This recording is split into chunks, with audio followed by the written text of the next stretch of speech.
Bismillahirrahmanirrahim. Assalamualaikum warahmatullahi wabarakatuh. Kami dari kelompok 4, kelas 11 MIA 1, akan mempresentasikan tentang pendudukan Jepang di Indonesia.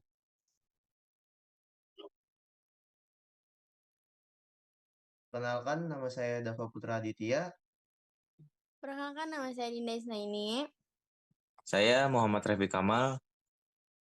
Saya Nabila Hairunisa. Saya Revalsya Bunga Kinanti. Saya Triska Firza Faiz. Nah, Yang oke, kita pertama. langsung aja masuk ke materi pertama, yaitu organisasi bentukan Jepang. Oke, yang pertama itu ada Gerakan 3A. Gerakan 3A itu dibentuk pada bulan April 1942. Tujuannya itu merupakan upaya Jepang untuk merekrut dan mengarahkan tenaga rakyat yang akan dimanfaatkan dalam Perang Asia Timur Raya yang dipimpin oleh Hiroshi Shimizu dan Mr. Samsudin. Terus yang kedua ada Putra. Organisasi ini dibentuk pada bulan Maret 1943, bertujuan untuk memusatkan segala potensi masyarakat Indonesia untuk membantu Jepang dalam Perang Asia Timur Raya. Bagi bangsa Indonesia, pendiri Putra terutama untuk membangun dan menghidupkan kembali aspirasi bangsa yang masih terbelenggu politik imperialisme Belanda. Organisasi ini dipimpin oleh Insinyur Soekarno, Dr. Andes Muhammad Hatta, Ki Hajar Dewantoro. Oke, yang ketiga itu ada Jawa Hokokai. Organisasi ini dibentuk pada 1 Januari 1994, bertujuan untuk menghimpun kekuatan rakyat Indonesia untuk membantu Jepang memenangkan Perang Asia Timur Raya. Organisasi ini dipimpin oleh Gun Seiken. Lanjut, yang keempat itu ada Choi Sangin. Organisasi ini dibentuk pada 1 Agustus 1943, bertujuan untuk mengajukan usul kepada pemerintah, menjawab pertanyaan mengenai masalah-masalah politik, dan memberikan saran-saran tindakan yang perlu diambil oleh perintah Jepang. Organisasi ini dipimpin oleh Insinyur Soekarno. Yang kelima ada MIA. Organisasi ini dibentuk pada 21 September 1937, bertujuan agar ormas-ormas Islam yang bernaung di bawahnya bisa memobilisasi umat untuk keperluan perang. Asas dan tujuan organisasi MIA ditambah dengan turut bekerja dengan sekuat tenaga dalam pekerjaan membangun masyarakat baru untuk mencapai kemakmuran bersama di lingkungan Asia Raya di bawah pimpinan Dai Nippon. Organisasi ini dipimpin oleh Kiai Haji Hashim Asy'ari. Yang keenam ada BPUPKI. Organisasi ini dibentuk pada 1 Maret 1945. Bertujuan untuk mempelajari dan menyelidiki hal-hal yang diperlukan dalam usaha pembentukan negara Indonesia merdeka. Organisasi ini dipimpin oleh Dr. Rajiman Widyo Diningrat. Yang terakhir ada PPKI. Organisasi ini dibentuk pada 7 Agustus 1945, bertujuan untuk melanjutkan tugas BPUPKI seperti menggerakkan proklamasi kemerdekaan Indonesia dan membahas hal-hal praktis lainnya yang berhubungan dengan negara Indonesia. Organisasi ini dipimpin oleh Insinyur Soekarno. Selanjutnya Baik, materinya tadi itu udah lanjut sekarang ke eksploitasi ekonomi dan pengarahan tenaga kerja. ya, eksploitasi ekonomi. Alasannya untuk kepentingan perang sehingga seluruh potensi sumber daya alam dan bahan mentah digunakan untuk industri yang mendukung mesin perang. Tahapannya, Jepang menguasai seluruh kekayaan alam termasuk kekayaan milik pemerintahan Hindia Belanda. Dampaknya yaitu menyebabkan produksi pangan menurun dan kelaparan serta kemiskinan meningkat drastis. Terus selanjutnya pengarahan tenaga kerja. Alasannya pembentukan Romusha untuk membantu Jepang membangun benteng, lapangan terbang, jalan-jalan, dan jembatan. Tahapannya Jepang membuat Tonarigumi atau rukun tetangga merupakan kelompok keluarga yang masing-masing beranggotakan 10-20 rumah tangga. Maksud didirikan Tonarigumi untuk mengawasi penduduk, mengendalikan dan memperlancar kewajiban yang dibebankan ke rakyat. Tonarigumi merupakan organisasi sosial yang efektif untuk mengarahkan tenaga kerja. Dampaknya banyak tenaga kerja yang meninggal karena diperlakukan secara tidak manusiawi dan juga mendapatkan penyiksaan atau kelaparan. Kurang lebih 70.000 orang Romusha Indonesia meninggal dalam kondisi yang menyedihkan.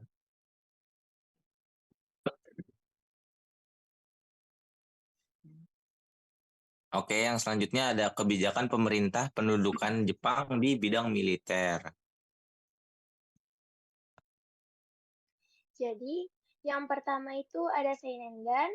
Pada tanggal 9 Maret 1943 didirikan Gerakan Seinindan atau Barisan Pemuda. Pelantikan anggota Seinindan dilakukan pada tanggal 29 April 1943 dengan anggota yang berjumlah 3.500 pemuda. Tujuan Seinindan adalah untuk melatih dan mendidik para pemuda agar dapat menjaga dan mempertahankan tanah air dengan kekuatan sendiri. Syarat untuk menjadi Seinindan adalah pemuda yang berusia 14-23 tahun. Yang kedua ada Kebodan. Kebodan dibentuk pada tanggal 29 April 1943 bersama dengan Seinindan. Pembentukan barisan pembantu polisi atau Kebodan dilakukan dengan syarat yang bahkan lebih ringan dari Seinindan, yaitu pemuda yang berusia 23-25 tahun. Oleh karena itu, setiap desaku yang memiliki pemuda dengan usia yang memenuhi dan berbadan sehat wajib mengirimkan warganya untuk menjadi Kebodan. Tujuan pembentukan Kebodan adalah untuk membantu polisi Jepang pada masa penjajahan Jepang di Indonesia. Sistem pengawasan Kebodan diserahkan pada polisi Jepang. Ada beberapa istilah Kebodan sesuai dengan wilayah atau daerahnya. Yang pertama, Sumatera, Kebodan disebut dengan Bogodan.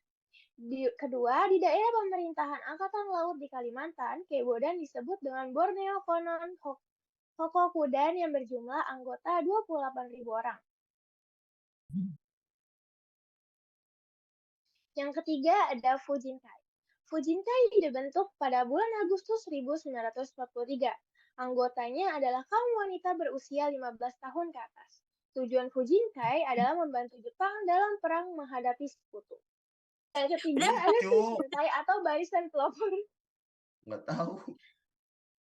Organisasi Suishintai dibentuk pada tanggal 14 September 1944 dan diresmikan pada tanggal 25 September 1944. Dipimpin oleh Ir Soekarno yang dibantu oleh Otto Iskandar-Dinata, R.P. Suroso, dan Dr. Buntaran Martoatmojo. Bertujuan untuk mendukung perjuangan pasukan Jepang melawan bersekutu karena pada saat itu Jepang masih menghadapi Perang Dunia II. Barisan Pelopor adalah organisasi pemuda pertama yang dibimbing langsung oleh tokoh nasionalis Indonesia seperti I.R. Soekarno. Yang kelima ada Hizbullah. Pembentukan barisan semi militer khusus yang direkrut dari golongan Islam diberi nama Hizbullah atau Tentara Allah. Hizbullah dipimpin langsung oleh Kiai Haji Zainal Arifin dan Misra Muehroem. Tugas Hizbullah adalah membina jasmani dan rohani pemuda dalam membela agama dan umat Islam Indonesia. Yang keenam ada Heiho. Pembentukan Barisan Pembantu Prajurit Jepang atau Heiho dilakukan pada bulan April 1943. Tujuannya adalah membantu prajurit Jepang dan militer resmi. Syarat untuk menjadi anggota Heiho adalah pemuda yang berusia 18-25 tahun dengan pendidikan terendah SD. Yang ketujuh ada PETA atau Pembela Tanah Air. Pembentukan Pasukan Pembela Tanah Air atau PETA dilakukan pada tanggal 3 Oktober 1943 oleh Letjen Umakichi Harada melalui keputusan Osamu Seiri nomor 44 yang mengatur tentang pembentukan PETA. Tujuan terbentuknya adalah mencontoh Prancis yang memanfaatkan pemuda Maroko sebagai tentara Prancis. Anggotanya, yang pertama ada anggota PETA Jawa berjumlah 37 orang. Yang kedua ada anggota PETA Sumatera berjumlah 20 orang. Yang ketiga memiliki 5 pangkat yaitu Daidancho, Shudancho, Budancho, dan Gyuhe. Baik. Yang selanjutnya itu ada, tolong, selanjutnya ada kebijakan pemerintahan pendudukan Jepang di bidang sosial budaya. Yang pertama ada bidang pendidikan. Kebijakan yang diterapkan pemerintahan Jepang di bidang pendidikan adalah menghilangkan diskriminasi pendidikan. Jepang menerapkan jenjang pendidikan formal yaitu jenjang sekolah dasar Gokumin Gakko untuk semua masyarakat tanpa membedakan status sosial selama 6 tahun. Sekolah menengah dibedakan menjadi 2, yaitu SMP Shoto Chugakko selama 3 tahun dan SMA Chugakko selama 3 tahun. Selain itu ada sekolah pertukangan Kogyo Gakko, sekolah teknik Kyogo Sermon Gakko, dan sekolah guru. Sekolah guru dibedakan menjadi 3 tingkat, sekolah guru 2 tahun Shoto Shihan Gakko, sekolah guru 4 tahun Goto Shihan Gakko, dan sekolah guru 2 tahun Koto Shihan Gakko. Jepang tidak menyelenggarakan jenjang pendidikan universitas, hanya sekolah tinggi kedokteran Ika Daigakko, Jakarta, dan sekolah tinggi teknik Kagyo Daigakko di Bandung. Salah satu kebijakan pendidikan masa Jepang adalah penerapan sistem pendidikan militer, sehingga sistem pengajaran dan kurikulum sekolah disesuaikan untuk kepentingan perang. Tujuan sistem pendidikan pemerintahan Jepang adalah mencetak kadet yang akan mendukung kemenangan Jepang pada Perang Asia Timur Raya. Kedua, ada bidang bahasa dan sastra. Pada zaman pendudukan Jepang, bahasa Belanda dilarang secara keras untuk digunakan oleh pemerintahan Jepang. Oleh karena itu, perusahaan, iklan, papan nama, dan sebagainya diganti menggunakan bahasa Jepang. Bahasa Jepang diajarkan di berbagai kota di Indonesia, bahkan diajarkan melalui radio juga. Di bidang pers, pemerintah menerbitkan surat kabar memakai huruf katakana, bertujuan untuk meningkatkan kemampuan bahasa Jepang masyarakat Indonesia. Pemerintahan Jepang juga mengirim ratusan guru bahasa Jepang ke seluruh Asia Tenggara termasuk Indonesia. Sebaliknya, orang Jepang juga mempelajari bahasa Indonesia agar dapat berkomunikasi secara efektif.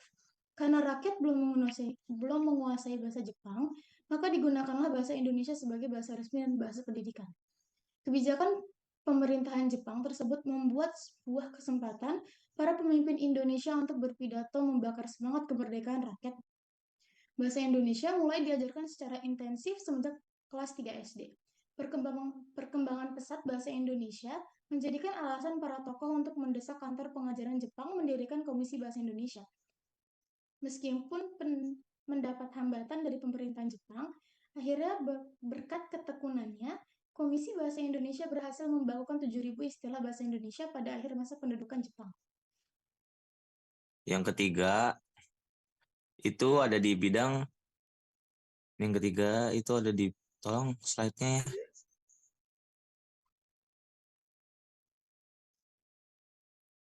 Oke, yang ketiga ada di bidang sosial.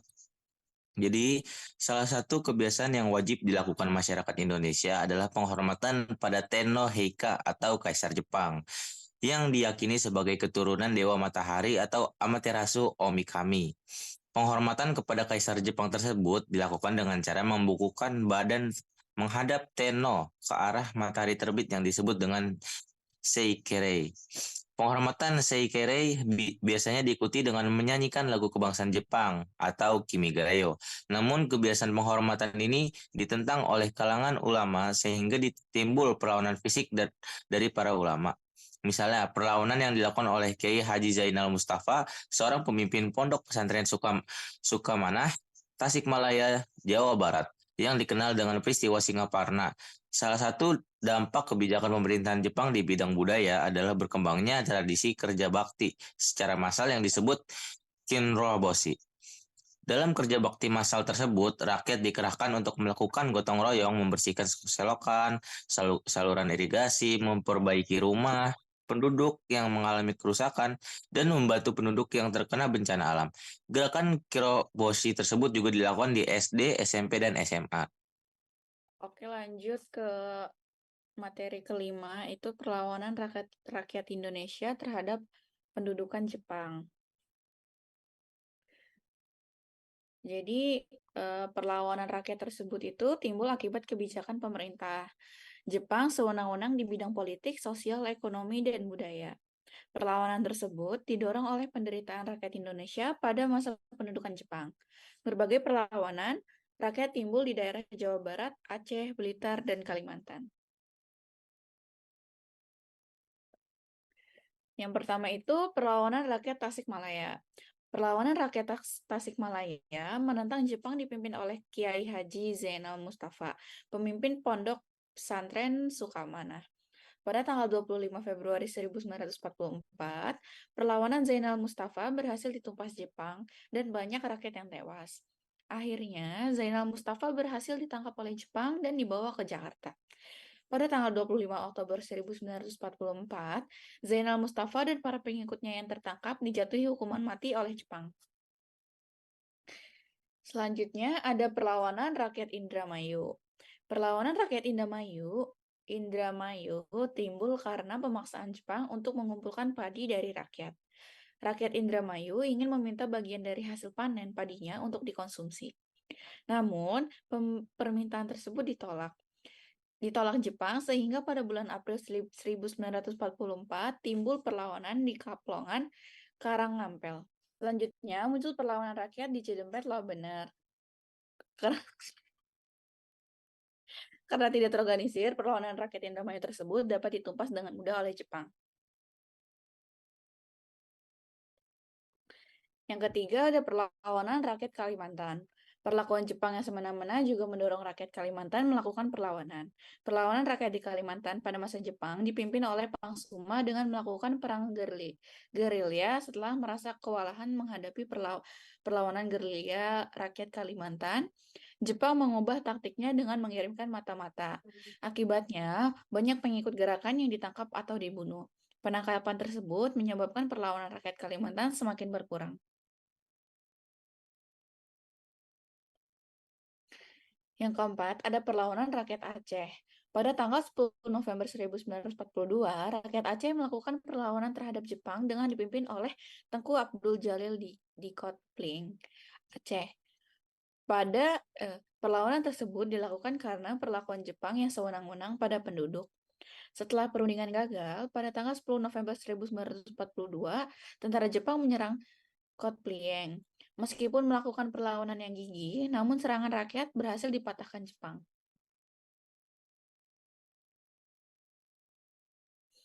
Yang kelima, ada perlawanan Peta Blitar. Perlawanan terhadap Jepang juga dilakukan para prajurit pembela tanah air atau PETA.